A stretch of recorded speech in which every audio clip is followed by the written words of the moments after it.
All right, it's my pleasure to introduce Muriel. Um, Muriel was a member of SNCC, and for those who are not as steeped in the history of the civil rights movement, they were one of the core pillars of that movement. It's one of the reasons it was a movement. The Student Nonviolent Coordinating Committee, they were the college branch of the civil rights movement. And Muriel was a leader within SNCC. She was one of 3 female project directors in the state of Mississippi during Freedom Summer of 1964. As director, she was responsible for voter registration and other work in 3 river counties within the 2nd Congressional District. Later, she headed state operations out of Jackson, Mississippi, after which she handled regional administrative work at SNCC headquarters in Atlanta. Government interference in reaction to a published recommendation for a 2-state solution in Israel led to the collapse of the organization. And since that time, Muriel has pioneered in domestic violence abuse. She worked at Rivers Island and the Brooklyn House of Detention. She helped build St. Margaret's House for Trinity Church. She helped abort scientific experimentation on a child. She worked in reviving landlord-abandoned housing. She worked on trying to save a church, and she worked in a community garden. Muriel Tillinghast is a member of our board of trustees. She's also our vice president, and she chairs 2 committees. One of the committees, Lucy's Children, named after one of humanity's oldest fossilized remains, was established for and is dedicated to the study of Black life in America and selected people's history and events from around the world. Doesn't say it here, but she's also one of the leaders within the, what's it called, the American Ethical Service? Yeah. National Ethical Service, which is an NGO that it sort of represents ethical humanism at the United Nations level. She spends a great deal of time doing historical research and is a recognized autodidact in Black and American history. It's my pleasure to introduce you, Muriel.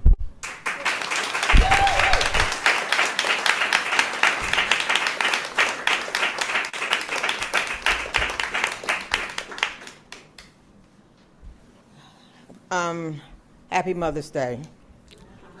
I am, as you know, we are continuing. I'm going to have to put these glasses down so I can peer over them. This is a continuation of an earlier conversation rather than presentation with you about women, and in some cases their husbands or friends, who impacted me. It's an eclectic group. They rose to the occasion. They were self-led.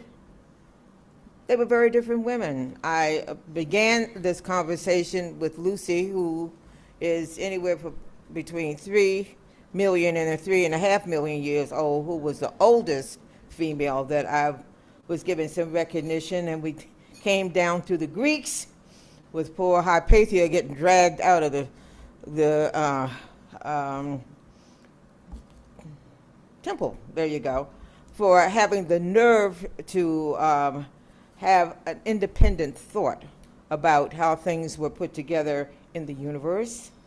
And I lastly ended up with Josephine Baker, who, and I took you through the Alps, we fought the Gestapo, we did a bunch of things. Okay, but I'm going back to Josephine Baker because on this Mother's Day, I didn't want to not recognize the fact that she was a mother on top of all the stuff that she did. And for those of you who are shy on your understanding of the importance that this woman had, and I admitted that I was coming to this understanding very late in the day because I had discounted her as basically an exotic dancer who danced with a banana skirt. I did not realize that in the process of her, and I'm not going to go through her earlier years, she came out of St. Louis, Missouri, which was a good place to come out of in 1920, so forth and so on, and ended up in Paris. When the Germans came into Paris, she decided to stay. And it was interesting, because Paris was a very dangerous place to be. And she never backed off of being a black woman in the fullness of whatever that meant for her in her context. And while she was running around on stage with these banana skirts, she was doing very serious reconnaissance work. And she was doing very serious reconnaissance work that ended up on the desk of Charles de Gaulle. This is very important work. She had the occasion of working in subterfuge by being a charming, silly girl who, and I'm sure they thought she was a silly girl, after all, they were Nazis. And at all the time she was determining the movement of planes, the movement of armies, all the kinds of things that turned out to be very important. And she was, in fact, key to the Allied operation that was called Operation Torch, was to bring Allied forces so they could have an embankment in northern Africa so they could cut the shipping lines, the long, progressive, very self-defeating supply lines, so that they could actually think about invading Europe. And for those of you who do not remember, let me just tell you that between 1938 and 1941, Hitler was in almost every country in Europe. And definitely in a situation, I saved you some chairs up here, my family. Hitler had established and met with internal issues that were anti-Jewish, and we have been, I think, rather well schooled in the anti-Semitism of World War II, but what I want you to remember is almost 90 million people died in that war, depending on who you read and so forth and so on. So, to make a long story short, here we have Madame Josephine. Now, being a very beguiling and charming woman, running around with, yes, Germans, the Japanese, and other people who were part of that Axis operation, she was in cocktail parties and they were having a really good time. They had no idea what she was doing. The person who was her assistant was actually the head of counterintelligence for Free France. They switched roles. He was her assistant, as opposed to her being, as you get when I said switch roles. And this all played on. I mean, she had hid people in her estate. She did all kinds of things. But she got word that the Nazi high command had gotten word that she was a person to watch. And with that, she left. And when she left, she ended up coming into what was considered Portugal, basically a free, what they called a neutral state. Everybody was working out of Portugal. I mean, the Nazis were working out of Portugal, the Allies were working, it was crazy. All of that. She then went on a very broad reconnaissance mission to gain information. It was very, very important. And because of her work, and I'm not going to keep referring to it, it was key. Operation Torch was key to D-Day.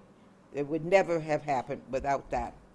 When she returned to Paris on June 6, 1944, she was in an auxiliary lieutenant uniform of the Free Air Auxiliary. She sold her jewelry to feed the hungry.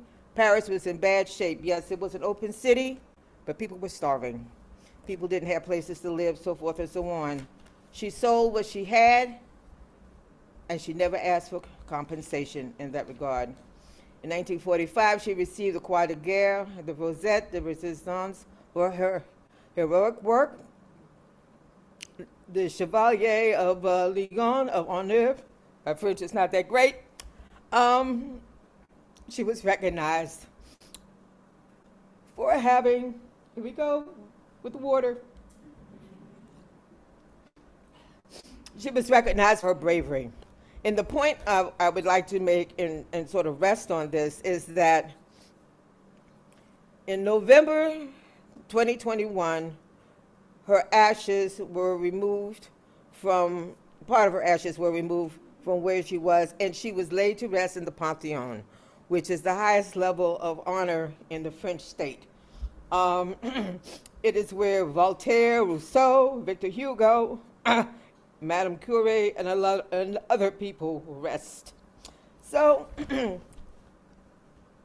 before she left her operation in France, and she had given up her American citizenship, she figured we would never get over racism. She's about right. She adopted children from around the world. She called it her Rainbow Tribe, and there were 12 children. And she wasn't the greatest mother, but she made the effort. And her point was, there's only one race, human. Now, we left the fight in World War II. I want to leave you with the understanding that within a breath, we were able to save the world for democracy. Within a breath. I don't know how many people understand that. Hitler was very close to winning. If the Japanese had not made a surprise attack on Pearl Harbor, we would be speaking German today, those of us who survived. It's as simple as that. So now I move you from the war in Europe. I've got to get a tissue, excuse me. Those of you who know me knew that this was coming. Now I'm going to talk about another Josephine. Her name is Ella Baker. Josephine Ella Baker. Ella Baker was a woman who was key to the development of the Student Nonviolent Coordinating Committee. She is a person whose name rarely appeared in any kind of press or what have you. And the thing that I liked about her so much, and I met her actually backwards. Ruby Doris Smith Robinson, who we will talk about in just a few minutes, asked me to go with her to the Walla Haji. I know, don't worry. When I said the Walla Haji, which is an apartment that was really a bourgeois apartment in Atlanta, to leave a package. I never asked what was in the package. It was not my business, okay? So that is how I met Ms. Baker. Now, Ms. Baker came to SNCC after having left SELC, which was headed by Martin, and a number of ministers. For any of you who know ministers, you know they are really hard to work with. And she was having a real struggle with the male dominance of that group. And she made a call after the February 1st sit-in that started in Greensboro, that students needed to come together and make a determination of how they were going to approach the issue of segregation and the accompanying issues. And so that was an Easter weekend. I did not go. As I have told some of you, my mother threatened my very life. If I was to leave Washington and go anywhere south, that was going to be a problem. Other people came. They came from around the country, and the outcome of that was the Student Nonviolent Coordination Committee.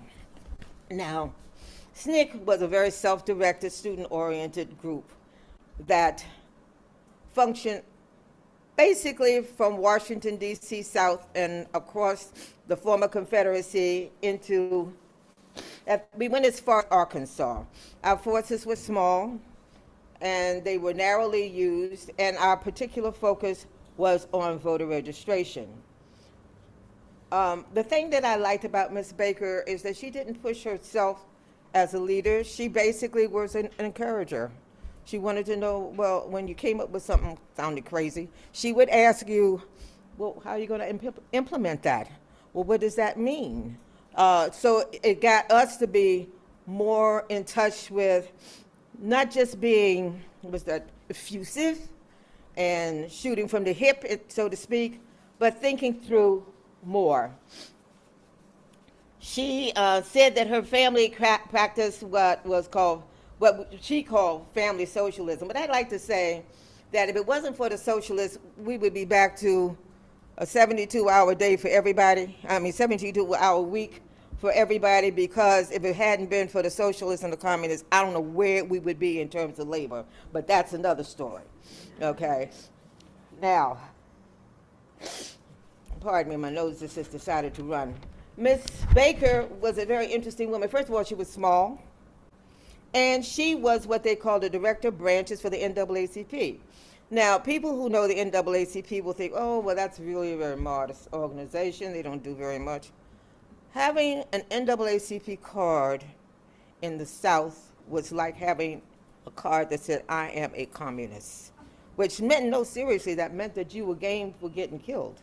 They were very serious about that. And here this little old lady with her briefcase would get on a train and travel all over the South very innocuously, doing membership for the NAACP, right under the nose of people who would do her great harm. So Ms. Baker was a person to take seriously. She understood danger. She was willing to face it. And she helped us face it, because God knows some of the places that we were in, they have yet to even write about. It's unbelievable. She struggled against male dominance, which is one of the things that came forward in SNCC. Ruby Doris and I, and there were a couple other women, were, how can I say this? We were not deterred from articulating our position against some of the forces that were gender-based, okay, that you have read about in newspapers. That's not the whole story. And we held our own. So when people said to me, and I can't tell you how many people have come to me for, analysis, well, were you dominated by men? Never, ever. What would make you think that? Okay. Well, because so-and-so and so-and-so. Can't believe everything you read. You got to talk to some of the people who were there.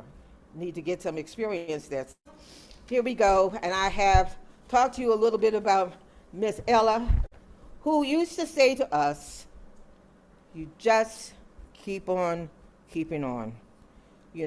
Yes, you are going to fit, you're going to get countervailing, what can I say, motions. Some of them are going to be vicious, and some of them are going to cost people their lives. When we left Ohio after being so-called trained for the summer project, we knew that some of us would not be returning. That was an understanding. But we went anyway, because that's what movements are made of. You just do it. And that just reflects exactly the kind of attitude that some of those women who were running away from the Gestapo, you just do it. If they caught you, you're going to be in deep trouble, but you're going to have to do it anyway. You remember that story I told you about the woman who went to the Gestapo chief and told him, you got to let them go. She was by herself. I'm just taking a backtrack. There were 3 guys who were up for execution. She went in there and told the man, you got to let these people go. Now, she had no backup, okay? She scared the bejesus out of them. The allies are hours away from you. I will protect you if you back this and don't let these people go. Do you know that she managed to get 3 very important people released? That should go down in history. That you talking about the cojones. Whew. Now, the next group of people I want to talk to you about came from something called COFO, which was the Council of Federated Organizations, which is really a misnomer. It was really SNCC-led, a determiner by Bob Moses that since he had been in Mississippi for 4 years working on voter registration and basically getting nowhere, because Mississippi, as you can imagine, was just a hostile, reactionary abyss, he wanted a summer project. And that was fought within the organization to have. Having said all that, he got Roy Wilkins, who some of you may know from the NAACP, who was a very reluctant participant. We had the guy from CORE. And so the 3 of them put together something they called COFO. And that office was on, I can't remember the name of the street, but in Jackson, Mississippi. And out of that was supposed to be the brain thrust of what we did in the state of Mississippi. When I got into state headquarters, I cannot tell you anything in particular in terms of our ability to survive, because it was really by the grace of God that we survived at all, because the state was on high alert. And when they were digging for the 3 bodies in Neshoba County, they started digging all over the state and all the river systems because they didn't know where these people were. They kept coming up with these bodies of black males. And they stopped digging. They stopped looking. It was really not digging, it's called dredging. Because they couldn't account for the kind of wanton violence that Mississippi was actually proud of, frankly, you know, and considered us northern agitators and all that kind of stuff.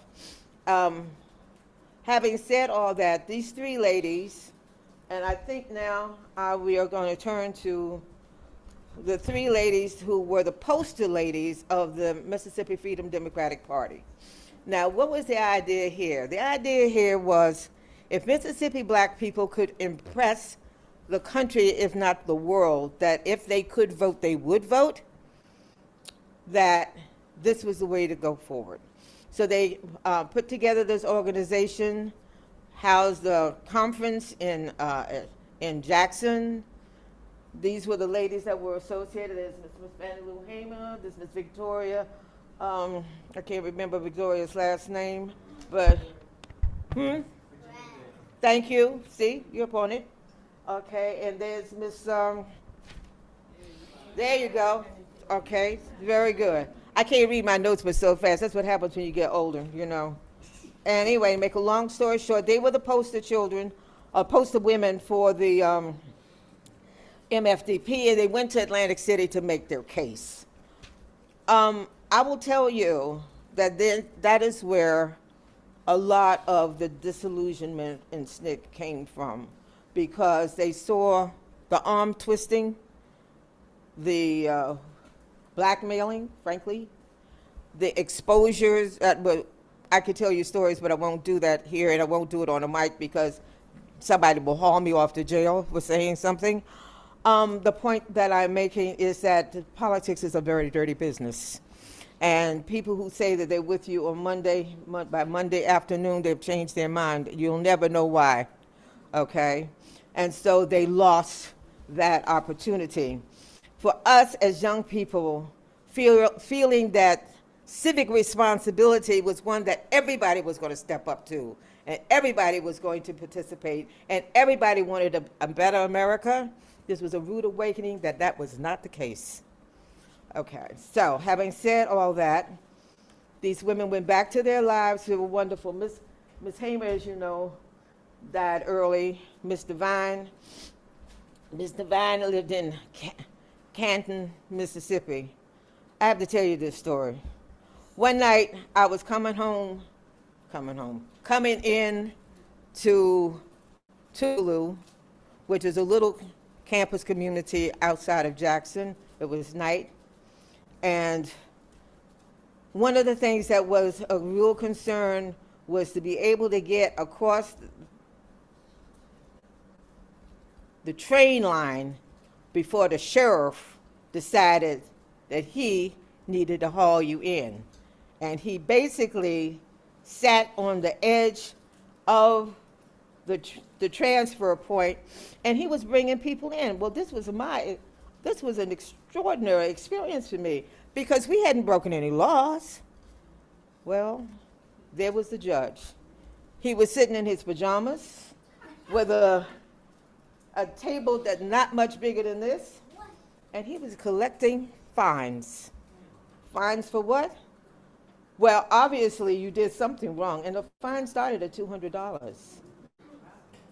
That's right, this is 1964. $200 was a lot of money.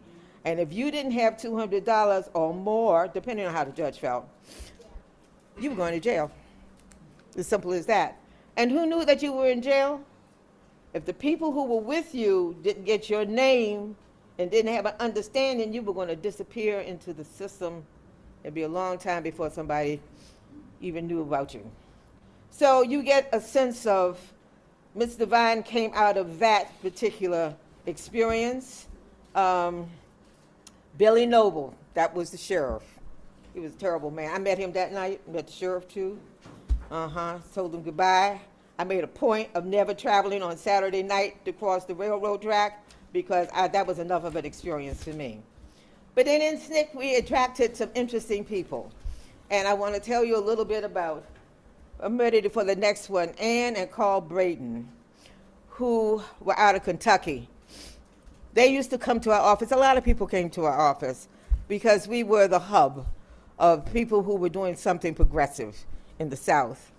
And Ann and Carl Braden had made a reputation for themselves in the state of Kentucky as being anti-segregationists.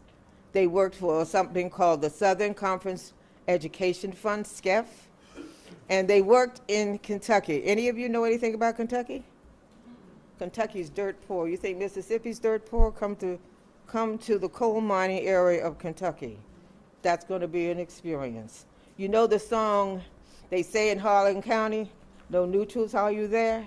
You know that song?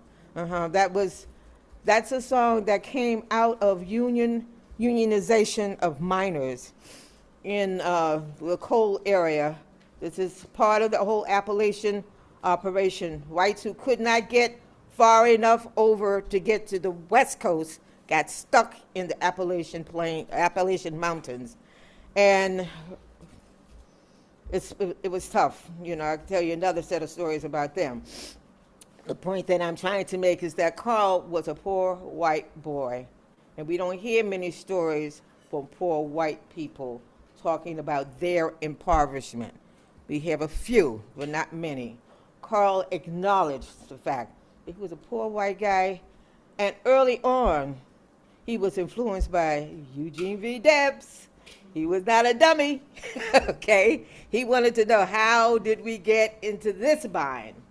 And, you know, they were giving Debs a hard time, and the IWW was trying to organize against all kinds of really terrible situations.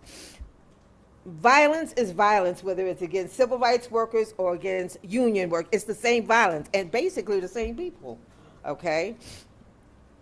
Carl was an avowed socialist, and he also was a journalist.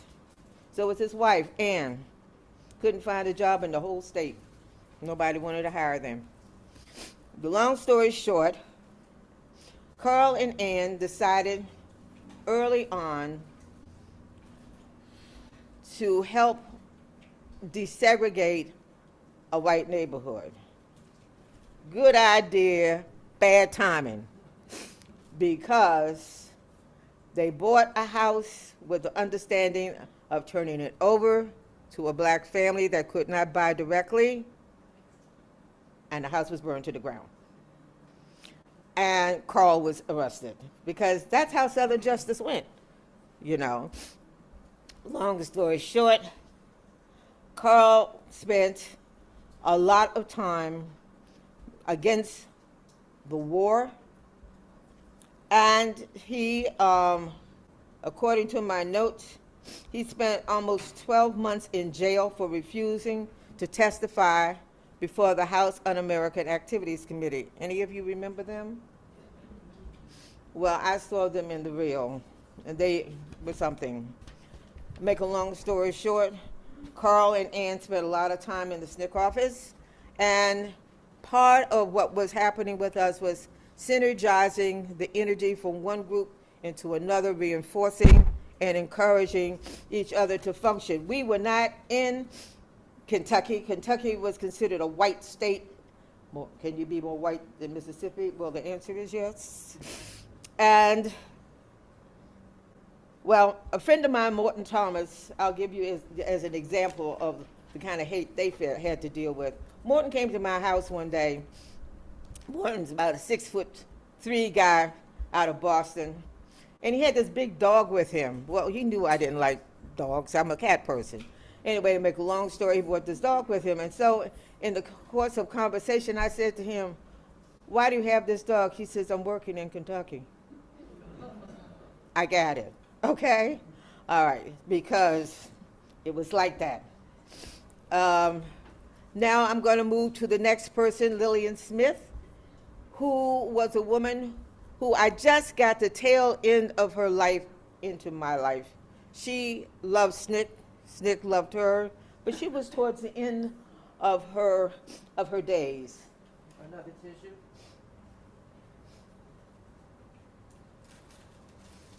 Okay, well, that's about it. Now, the reason I particularly liked her was because she was a Southern white woman who didn't take any tea for the fever. She knew all about segregation. She wasn't having it. She wasn't having the denigration of people based on whatever preconceived notions that white people had about their superiority. She just thought that was just full of crap. And she was a woman who came and spoke with verve. She was a writer. Her book, which was named Strange Fruit, she also wrote Killers of a Dream. Strange Fruit was a song that was made very famous by Billie Holiday. And it had to do, the implication was about lynching. A strange fruit hanging from the poplar tree. In that period of time, what we call the Roaring 20s, you're not kidding, it was roaring. The Roaring 20s was full of lynching. And this was an opportunity to speak out against it. Now, this is a single, I might say, lesbian, Southern white woman in the middle of white society who really didn't give a tinker's damn about whether you agreed with her or not. She was going to let you know what the deal was. And I thought that she had tremendous, she was a hero. I mean, for a person to speak out, she was supportive of the Montgomery bus boycott. She wrote to E.D. Nixon, who was one of the people who pressured, actually, Martin to take responsibility for the bus boycott. He was just a young preacher. He had just come to town. He said, well, you don't have any marks against you yet. Take the responsibility and run with this. And she was very much a person who saw very clearly. She reminds me of a few of the people who are willing to just speak up and not stumble. And as they say, did I stumble? Did you not hear what I said? Okay, she was that kind of person. Now, the Montgomery bus boycott was supposed to last one day. It lasted 381 days. It cost the bus company that was highly dependent on black passengers $13.8 million. They couldn't handle it. They decided, we're going to desegregate. So the point of the matter is, she was willing to be a catalyst. She said segregation harms black people, but it also poisons the souls of whites. All right, now, I'm going to talk to you about a friend of mine, Ruby Doris Smith Robinson. I'm going to take a minute. Oh, thank you, somebody. Thank you. Very smart kid. Okay. Now, I met Ruby Doris by phone when I was in the Jackson office because remember I told you that people were very dispirited after the Atlanta effort. And so people were all over the country. Now, unfortunate for them, I was responsible in the Jackson office and I had to answer to Ruby Doris. I did not realize that everybody in SNCC was scared of Ruby Doris. Nobody wanted to answer to Ruby Doris. They would hide. They would do all kinds of things, and they actually got mad with me because I reported them absent in the state. I can't begin to tell you. People said, well, why'd you do that? I said, because you weren't here. Ruby Doris was the linchpin. She had dropped out of Spelman. Now, I know all the black colleges are going to say they were very supportive of the civil rights movement, but that is a figment of their imagination because that was not the case. Everybody who was in the movement was expelled, period, okay? And she was at Spelman College. They couldn't wait to get rid of the people that they considered noisemakers who were attracting, oh yeah, and you know, they had a right to be concerned because their money was tied up in governmental sources, and the governmental sources were really run by rabid white people who didn't want all this stuff going on. The point of the matter is we were going to do it anyway. So she became the executive secretary of SNCC. Have you ever been an executive secretary of 200 and some odd people who are all independent and go in their own direction at any one time?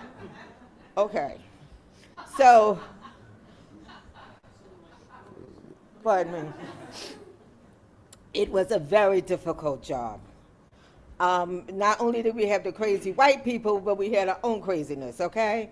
So to make a long story short, I would like to say that Ruby had served 100 days in prison. She has served 45 days in Parchman, which is the state system. If you know anything about hell, then go 2 steps down and you're talking about Parchman, because it is probably the worst system in the United States. It is a horror story. Okay. She really didn't survive all of that because she contracted somewhere, and they don't know, a very rare blood disease, and she expired early. But she was serious. And when I showed up in the Jackson office, she turned to me and handed me a sheet of papers and said, now you're responsible for this, and you're responsible for that. And I did. I mean, I answered to her. It was a pleasure and an honor to have worked with her. Now I'm going to talk to you about Georgia Elizabeth Hunter Carter, who was my grandmother. And she was born in 1876, thereabout, because you know in those days black people didn't have birth certificates. And she died in 1963. She was raised somewhere in Texas. Texas at that time was considered a rugged frontier country. And she was raised in a county that was bordering on 2 rivers, the Navagosa and the Brazos River. It was a major shipping point for cotton. Any of you know anything about southern agricultural farming communities, you know that the Cotton Center is a center of political operations, and it is not to be played with. A lot of people die dealing with the cotton gin. Anyway, to make a long story short, according to family law, when she could, she left Texas, and it took her and her band of black people 5 years to walk from Texas to Washington, D.C. That was primarily their mode of transportation. Now, I'm sure somewhere in between there was a horse and a buggy and maybe a freight train somewhere, etc. But largely it was done by foot. And part of the process was, she was educated, okay, was to teach for room and board, which is usually a barn, for the shelter as they moved north. My grandmother used to say something to me. Well, I have to tell you that I was antagonistic to her. We had a very hard time. She was busy trying to train me, and I was busy not to be trained. And she was trying to develop me into a character. She wanted me to be purposeful and thoughtful and introspective, and I wanted to play hopscotch. I wanted to do different things, and that was not flying. Make a long story short, she used to say to me, you learn something new every day. And I was asked every day, what did you learn? Okay? My grandfather at the table, from the time I was 4 years old, I learned how to read when I was 4. I had to stand to the side of the table and tell him what I had read. Now, I was just barely getting through, but I had to make my best effort. And of course, as I got older, I developed the skill of reading, and for some of you will understand that I keep my head in a book because now I got the spirit. The point that I'm trying to make is when I began my transformation, when I joined the movement, one of the first things that I began to do was, I was with the Nonviolent Action Group out of Howard. That is indeed a story. But to make a long story short, I stopped straightening my hair. Well, my aunt thought I had lost my mind. Not only that, but a lot of people thought I had lost my mind. Okay, fine. So in my house, nobody spoke to me for a year. Okay, fine. That was okay. You learn how to survive. Okay. Then when their silent treatment was not getting me to respond accordingly, they took me to my grandmother's deathbed, really. My grandmother was a matriarch. She didn't shy away from that at all. And my aunt explained to her that I was engaged in something she didn't understand, but it obviously was bad. And I had already been accused of being a communist. Now, I am like 17 years old. I don't have a slight idea of what communism is, but because I'm working on behalf of some other people that were not approved, I had to be a communist. My grandmother was able to pull up enough of her strength to say to my kids, and this is pretty much what she said: "You never asked me about my life." She had been a child out of slavery. Okay, she said, "You didn't want to know, so I didn't tell you. But get out of her way. Let her do what she has to do." And she freed me, and I've been free ever since.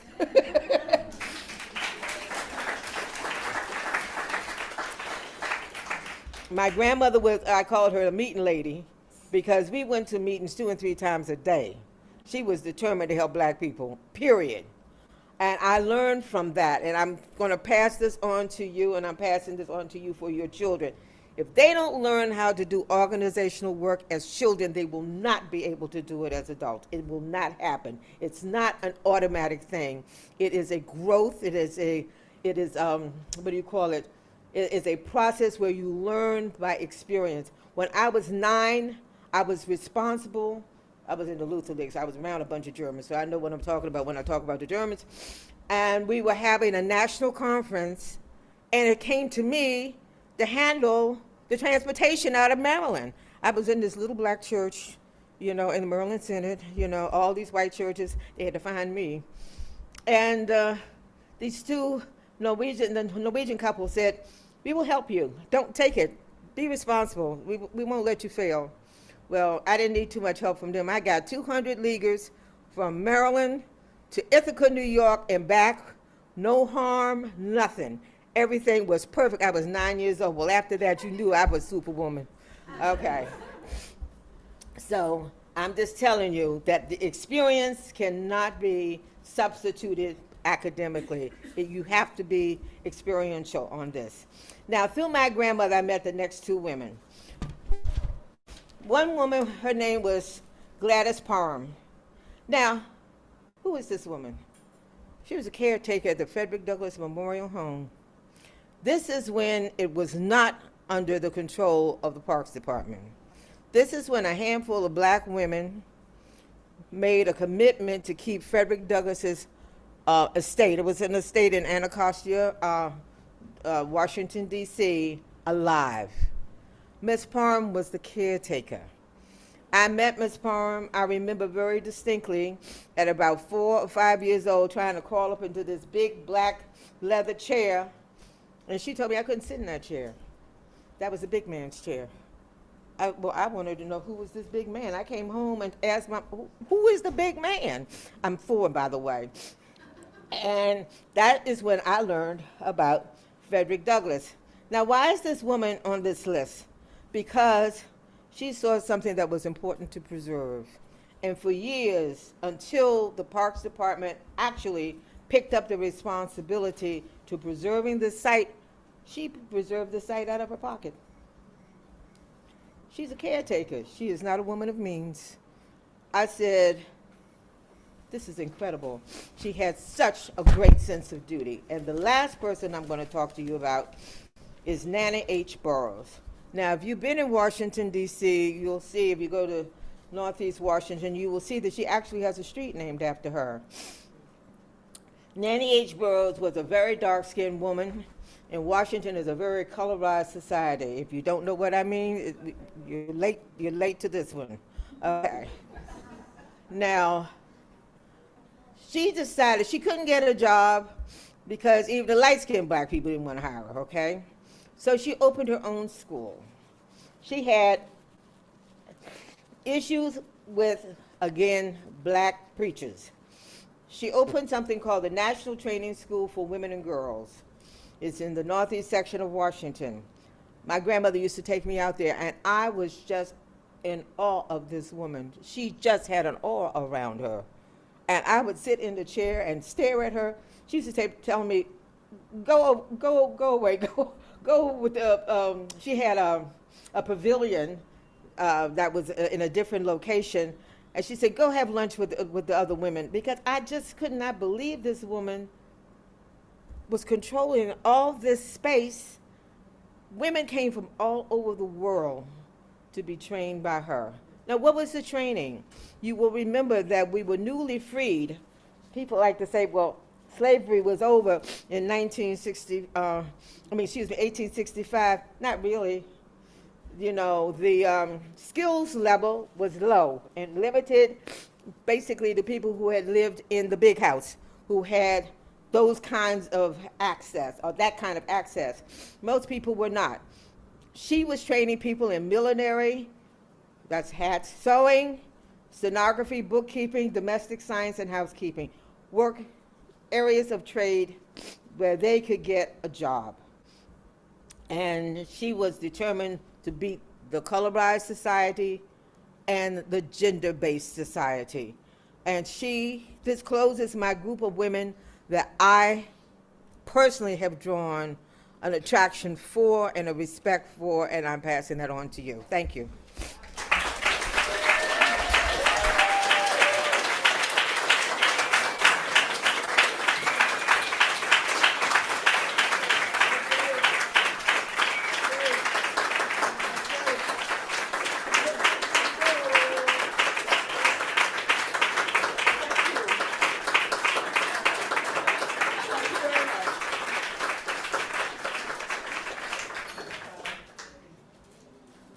Thank you so much, Muriel. That was just spectacular.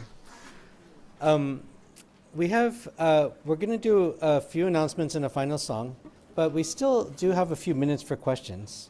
Probably only time for one question, but Muriel, would you be okay with a question? Oh, anybody want to ask me a question? Okay, raise your hand if you want to ask a question. All right, go ahead. A book? A book. Okay, No, come I mean to the podium. on this subject. When's your book coming out? There are a bunch of books, but I want you to know SNCC women have written a book, and I don't have the title in front of me. But if you look up the Student Nonviolent Coordination Committee, you'll get a website, and it will show books that are related. But you haven't. You don't. No, this is a compilation of many books. Many books. Thank you. Maybe one more question? I'm on the Rita has a question for you. Zoom. I just have a comment because I know that Muriel has insurmountable amount of information, and to pull it together and do this kind of work, it means that you have to be so dedicated, and I appreciate your dedication and time that you've spent doing this kind of work, because personally, I've been with Muriel, and she will say, "Oh, they're giving away books here. Let me see what's in it, because it's bound to be something in it for me." And this is somewhat the results of it. Of course, she buys books too, but this is a lot of information to bring together and present it to us. I appreciate you so much. Thank you. Thank you.